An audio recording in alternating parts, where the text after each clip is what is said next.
Welcome to Prabha ஜிவிடி 360. இந்த வீடியோல 6ஆம் வகுப்பு ஃபர்ஸ்ட் டேர்ம்ல இருக்க third chapter ratio and proportions நம்ம பார்க்குறோம். அதுல 31 பாயிண்ட்ஸ் கொடுத்துருக்காங்க. அது என்னென்னு பார்க்கலாம். இரண்டு அளவுகளை வகுத்தலின் மூலம் ஒப்பிடுவது விகிதம். அதாவது 2/3 அப்படின்னு ஒரு வகுத்தல் இருக்குன்னா இந்த ரெண்டு அளவுகளை ஒப்பிடுவது தான் விகிதம் சொல்றாங்க. இரண்டு அளவுகளை ஒப்பிடுவதற்கு என்ன தேவை? திட்ட அளவீடு தேவை. ஓர் அளவினை மற்றொரு அளவின் மடங்காக வெளிப்படுத்தி ஒப்பிடுவதை விகிதம் என்கிறோம்.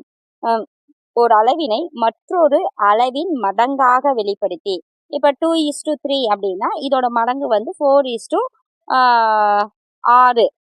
இந்த மாதிரி இதோட மடங்கு இது அப்படின்ட்டு ஒப்பிடுவதும் விகிதங்கிறோம். இரண்டு அளவுகளை வகுத்தலின் மூலம் ஒப்பிடுவது. அப்ப 2/3னா இப்ப 2:3 அப்படின்ட்டு வகுத்தல். இது 2:3 வகுத்தலின் மூலம் ஒப்பிடுவது. அதாவது இது ரெண்டுமே சமம் தான். 2/3ங்கிறது ஃபிராக்ஷன். அந்த ஃபிராக்ஷன் விகிதமா எழுதும் போது 2:3. அடுத்த 5th, பொதுவாக விகிதங்கள் பின்னங்களாக எளிய வடிவத்தில் எழுதப்படும். நம்ம சொன்னோம் இல்லைங்களா? அப்ப 2:3 எப்படி எழுதுவோம்? எளிய வடிவம் 2/3. அடுத்தது 6வது, விகிதத்திற்கு அலகு இல்லை. விகிதத்துல எழுதும் போது எந்த அலகு எழுதக்கூடாது. இப்ப 2:3னா இது கிலோகிராமா கிராமா அப்படின்ட்டு எந்த ஒரு அளவீடும் இங்க எழுதக்கூடாது. அடுத்தது 7வது, ஒரே அலகுடைய இரண்டு அளவீடுகளை ஒப்பிடுவது விகிதம் ஆகும். இப்ப ஒரு வெயிட்டை கம்பேர் பண்ணா ரெண்டு இதுமே வெயிட்டா இருக்கணும். இப்ப 2வும் 3யும் நம்ம எடுத்துக்கிட்டு இருக்கோம். இப்ப இது ரெண்டுமே வெயிட்டை கம்பேர் பண்றதா வெயிட்டா இருக்கணும் இல்லையா? ஏதாவது இப்ப ஃப்ரூட்ஸ் அப்படின்னு சொன்னாங்கன்னா இது ரெண்டுமே ஒரே ஃப்ரூட்ஸா இருக்கலாம். அந்த மாதிரி ஏதாவது நம்ம ஒப்பிடும்போது அது ஒரே அளவா இருக்கணும். அடுத்தது 8வது, A, B என்பன ஒரே அலகு கொண்ட இரண்டு அளவுகள். எளிய இவற்றின் விகிதம் A:B. அதாவது AB அப்படிங்கிறது ஒரே அளவு கொண்ட ரெண்டு அளவுகள் இருக்கு. அது எப்படி எழுதுறோம் விகிதத்துலனா A:Bன்னு எழுதுறோம். இதை எப்படி படிக்கணும்னா A:Bன்னு படிக்கிறோம். அடுத்தது 9வது, விகிதத்தை பின்னமாக எழுதலாம். நம்ம சொன்னோம்ல, அப்ப 2:3 பின்னமா எழுதுறதா இருந்தா 2/3ன்னு எழுதலாம். 10, விகிதத்தை பெரும்பாலும் எளிய வடிவத்தில் எழுத வேண்டும். விகிதத்தை எப்பயுமே எளிய வடிவத்தில் தான் எழுதணும். அடுத்தது 11, ஒரு இதுல கேட்பாங்க 20:25 ஒரு எளிய வடிவத்தில் எழுதுங்க அப்படின்னா 4:5 தான் எளிய வடிவம். இதை விட இது குறைக்க முடியாது. அடுத்தது 11, 1:2 அல்லது 1/2 அல்லது 1:2 அப்படின்னு 3 வழிகள் எழுதலாம். இது எப்படி எழுதலைன்னா 1:2 1/2ன்னு எழுதலாம். இல்லைன்னா 1:2 3 என்ற 3 வழிகளையும் எழுதலாம். 12th, ரேஷியோ விகிதம் என்ற சொல் மூலத்தினை பழங்கால கிரேக்கத்தின் மத்திய காலத்தில் அறிய முடியும். இது எங்கன்னா பழங்காலத்துல கிரேக்கத்தின் மத்திய காலத்தில் அறிய முடியும். 13, எழுத்தாளர்கள் ப்ரொபோஷோ என்ற சொல்லை விகிதத்திற்கும் ப்ரொபோஷனாலிட்டி அப்படின்ட்டு விகித சமத்திற்கும் பயன்படுத்துறாங்க.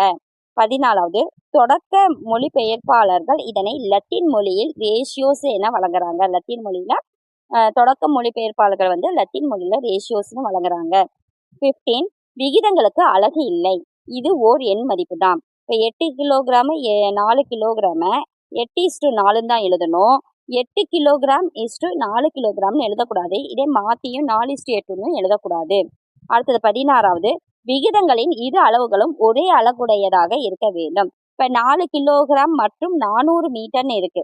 அப்ப இது ரெண்டும் வேற வேற அலகுகள் இருக்கு. அப்ப கண்டிப்பா இதை 4 கிலோகிராம மீட்டரா மாத்திட்டு இப்ப 4000:400ன்னு எழுதி இதோட எளிய வடிவம் 10:1ன்னு எழுதணும்.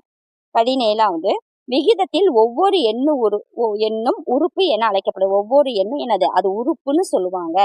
விகிதத்தின் உறுப்புகளின் வரிசையை மாற்றி எழுதக்கூடாது. இப்ப 8:4 நம்ம இருக்கிறத 4:8ன்னு எழுதக்கூடாது.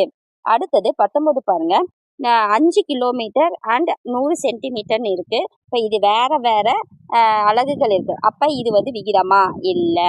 5 ரூபாய் இங்க 50 ஆரஞ்சுகள்னு இருக்கு. அப்ப இதுவும் விகிதமா எழுத முடியாது. ராங். 2 மீட்டர் அப்புறம் 75 மில்லி லிட்டர்னு இருக்கு. இதுவும் எழுத முடியாது. ராங். அடுத்தது 7 கிலோமீட்டர் அண்ட் 700 மீட்டர்.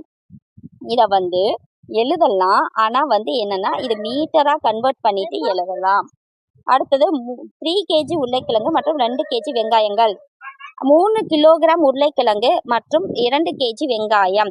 இப்ப இந்த கேஜின்னு கம்பேர் இருக்கு. அப்ப நம்ம இதை எழுதலாம். அது 10 சென்டிமீட்டர் மற்றும் 32 எழுதுகோள்கள். இதுவும் எழுத முடியாது. அடுத்தது 20ல பாருங்க, 20:5 இனி எளிய வடிவம் 4:1. அப்ப இது 5 டேபிளால் அடிச்சா இது 1 டைம், இது 4 தாட்டி. அப்ப 4:1ங்கிறது எளிய வடிவம்.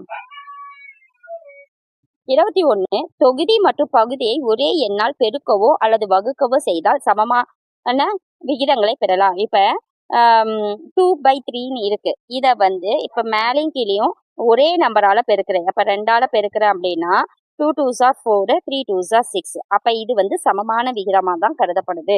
அடுத்தது இப்ப 20/25 இருக்கு. இதை டிவைடட் 5ஆல 2 பண்ணும் போது 4/5 கிடைக்குது. அப்ப இதுவும் சமமான விகிதம்.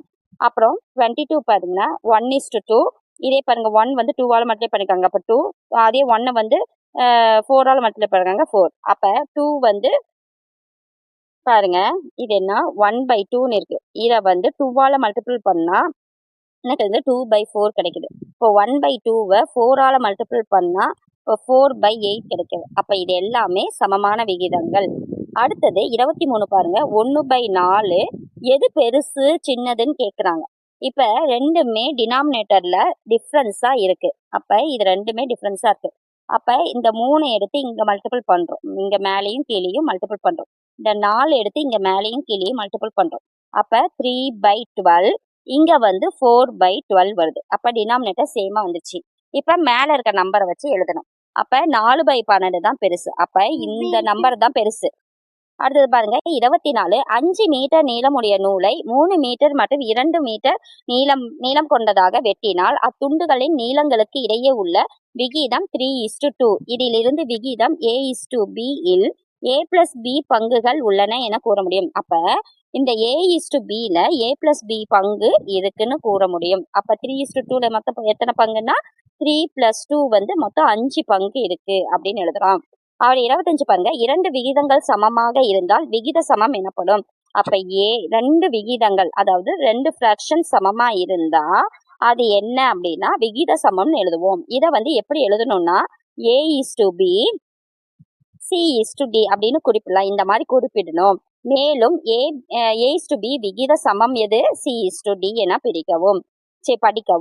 அடுத்தது 26 பாருங்க A:B மற்றும் C:D என்ற இரு விகிதங்கள் விகித சமத்தில் இருந்தால் கோடி உறுப்புகளின் பெருக்கலை விகிதம் விதி எனலாம். இங்கு A மற்றும் D என்று கோடி உறுப்புகள், B மற்றும் C வந்து நடு உறுப்புகள் என்று அழைக்கிறோம். இப்ப இது ரெண்டுமே A:B C:Dன்னு இருக்குங்களா, இது வந்து கோடி உறுப்புகள், இது நடு உறுப்புகள்னு சொல்லுவோம். இது ரெண்டும் பெருக்கி எழுதுறோம், இது ரெண்டும் பெருக்கி எழுதுறது சமம்னு எழுதுவோம். அதை தான் வந்து சொல்லியிருக்காங்க. அப்ப A:B = C/D. இதை வந்து எப்படி எழுதுறோம் AD:BC என்பது விகித சமத்தின் குறுக்கு பெருக்கலே ஆகும். ஒரு அலகின் மதிப்பை கணக்கிட்டு அதிலிருந்து தேவையான அலகின் மதிப்பை கண்டறிய முறையே ஓரலகு முறையாகும்.